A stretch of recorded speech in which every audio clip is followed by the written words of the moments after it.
Par démocratie sereine, j'entends plutôt un régime politique fondé sur l'écoute et le respect mutuel qui gère ses désaccords sans pénaliser la nation tout entière. La démocratie ne saurait faire la guerre à la démocratie. D'autres fronts nous appellent urgemment, plus grands, plus nobles, plus utiles à la société. C'est cette quête d'une Haïti meilleure pour ses enfants qui doit aujourd'hui nous souder. Honorables parlementaires, chef de l'État, je dois assumer la bonne marche de l'ensemble des trois pouvoirs et je ne saurais prendre parti pour un pouvoir contre un autre. Ma présence ici, au-delà d'une obligation constitutionnelle, veut dire aujourd'hui l'importance que j'attache au travail parlementaire. C'est vous qui construisez les références de l'état de droit en votant, jour après jour, le cadre légal dans lequel la nation doit évoluer. Votre travail est immense et mérite le respect. L'État, tel que je le conçois, doit être au service du citoyen. Ceci exige l'harmonie dans l'action de chacun des trois pouvoirs, une bonne gouvernance, une administration publique efficiente et professionnelle, un système judiciaire indépendant et intègre, et une police nationale qui, dans ses actes, doit être garante du respect des vies et des biens. Cet état de droit, je le veux offert à tous, sans exclusion et sans exclusive, garantie des libertés individuelles et des droits de la propriété. L'année écoulée, nous avons chacun de notre côté fait de notre mieux pour faire progresser Haïti. Cette année, pour faire émerger Haïti, nous ne pourrons le faire qu'ensemble. Je me réjouis en particulier de voir que le Premier ministre que j'ai désigné et que vous avez agréé s'attelle avec son gouvernement à mettre en place les grandes lignes de l'action pour laquelle j'ai été massivement mandaté. Il vous en a tantôt présenté les points d'orgue. Jamais je n'arrêterai d'insister pour que l'Haïti de misère, d'égoïsme et de mendicité qui a prévalu jusqu'ici disparaisse à tout jamais pour faire place à une Haïti vibrante, dynamique, prospère, équitable, résolument tournée vers l'avenir. Je pense ici particulièrement au monde rural. Le temps de rendre justice à la paysannerie haïtienne. Ce temps est arrivé. Cette composante de notre société, trop longtemps, a largement payé son dû sans rien recevoir en retour. Il est temps, il est grand temps, à un moment où une nouvelle génération est au pouvoir, de promettre une réponse aux paysans. Au gouvernement, je réitère ma demande Du Parlement, je sollicite le concours. De la population, sa participation active. Il faut que l'État s'engage à investir massivement dans le milieu rural pour préserver les infrastructures existantes, en créer d'autres et offrir des services aux agriculteurs qui leur permettront d'engendrer des gains de productivité substantiels. Mais nous ne devons pas oublier que le paysan est aujourd'hui demandeur de villes.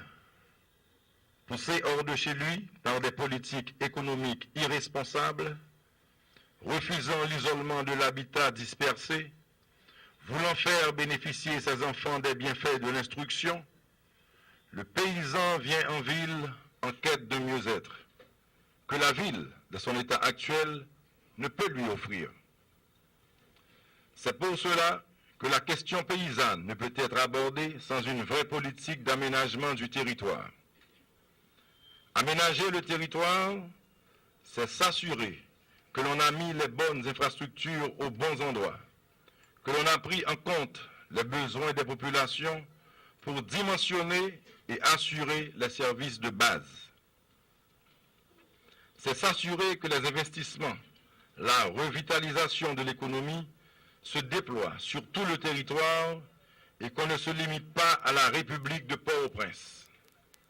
C'est la base de la déconcentration et de la vraie décentralisation. C'est la base d'une vraie restauration de l'environnement urbain et rural. C'est l'une des priorités d'une gouvernance du changement. L'aménagement du territoire, c'est s'assurer d'une harmonie entre la population, le territoire et les investissements pour créer un cadre de vie décent et ouvrir des perspectives économiques au plus profond, du pays jusqu'ici en dehors. Au chapitre des forces de défense, je saisis l'occasion de projeter ma vision qui reste celle de la mise sur pied d'une nouvelle force de défense de notre territoire. Ce faisant, l'État retrouvera sa souveraineté et préparera au fur et à mesure la relève de la MINUSTAH. Cette force de défense reprendra le contrôle du territoire et de ses frontières, prêtera main forte à la police en cas de nécessité.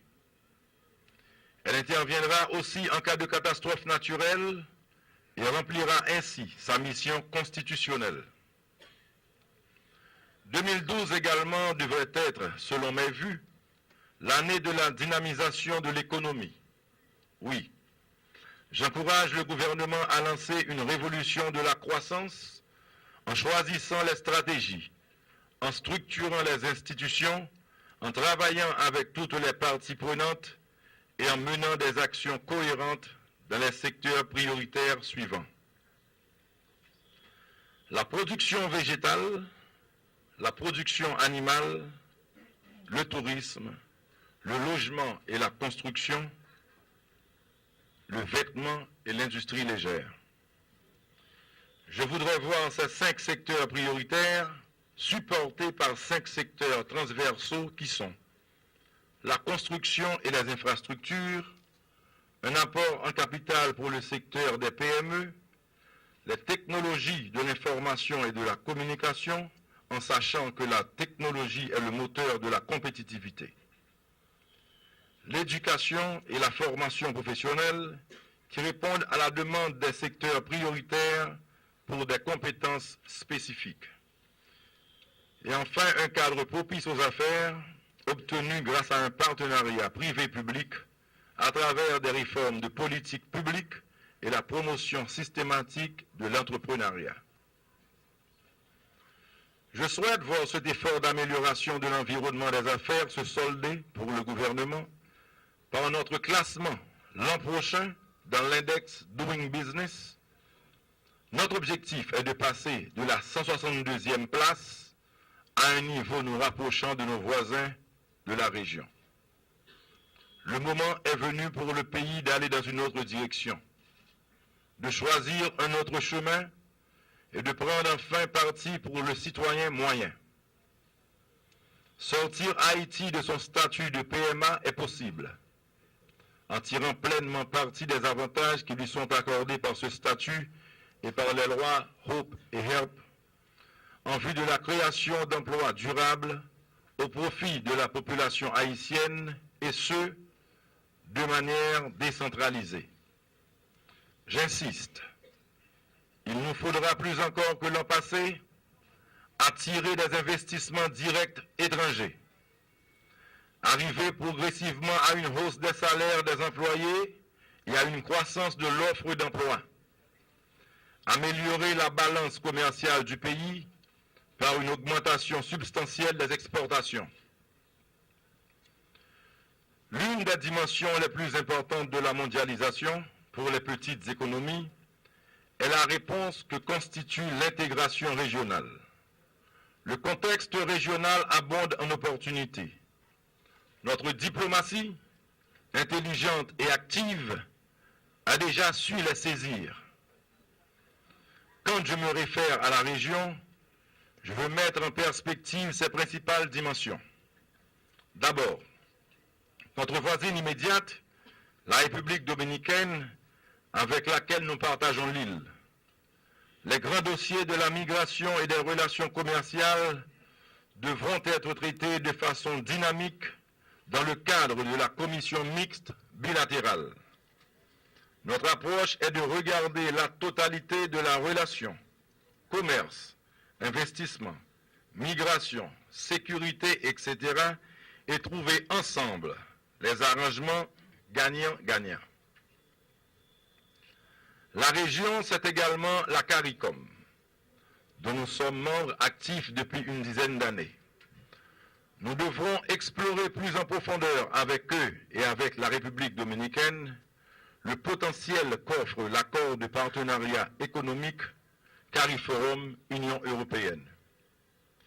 L'année 2011 nous a aussi montré l'importance vitale pour nous des relations avec l'Amérique latine et la Caraïbe. Notre stratégie de développement demande que nous revisitions nos rapports avec les grands du sous-continent.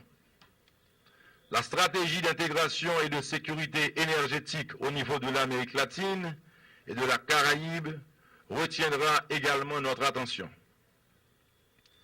En ce qui concerne nos grands partenaires économiques, financiers et techniques dans le domaine de la coopération, je ne peux que souhaiter l'amélioration de l'efficience de celle-ci et la continuité de leur support.